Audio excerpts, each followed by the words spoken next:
You've spent the whole day smiling. You've said "I'm fine" a dozen times. You've helped everyone with their problems. But now, you're finally alone, and the silence is deafening. You aren't sad, exactly. You're just tired of wearing a mask that no one even knows you're wearing.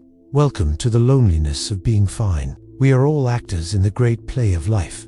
And one of our most practiced lines is "I'm fine." It's a social reflex, an automatic response polished to perfection.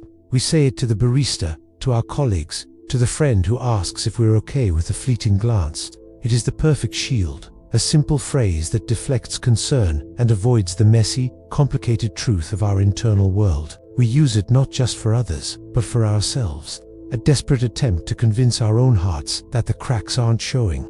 This social mask is born from a fear of being a burden, a desire to not add our weight to a world that already feels heavy. It is the quiet agreement we make to keep the social machinery running smoothly, even if it means silencing the engine of our own soul. This leads to a peculiar state of existence, functional loneliness. From the outside, your life is a picture of completeness. You are surrounded by people in crowded offices, at lively dinners, within the digital hum of 1,000 online friends.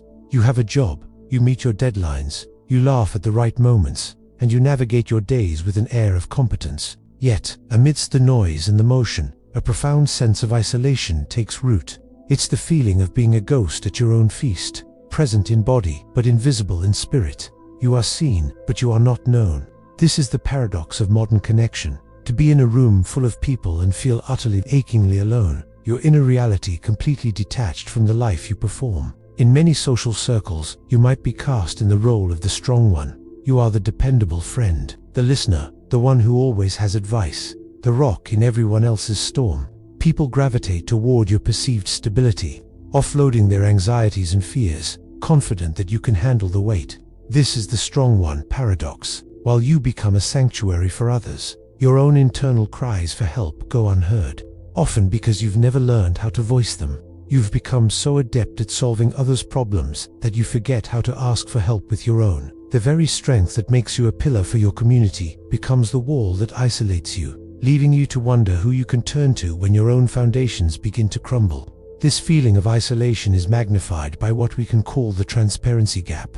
We live in an age of curated perfection, where social media feeds present a highlight reel of others' lives. We scrolled through polished images of success, happiness, and effortless joy, and we instinctively compare this outward performance to our own raw internal chaos. We see their polished exteriors and measure them against our unedited behind-the-scenes struggles. This creates a deeply flawed equation where we assume we are the only ones grappling with insecurity, doubt, and sadness. We mistake their curated highlight reel for the full story, forgetting that they too have a cutting room floor littered with moments of pain and uncertainty. We are all comparing our private mess to everyone else's public masterpiece. Ultimately, the constant suppression of our true feelings, this stoic commitment to being fine, comes at a tremendous cost. Every time we swallow our pain, push down our anxiety, or mask our loneliness, we chip away at our authentic selves. This emotional stoicism leads to a hollowed-out existence where we are functional but not fulfilled, present but not truly alive.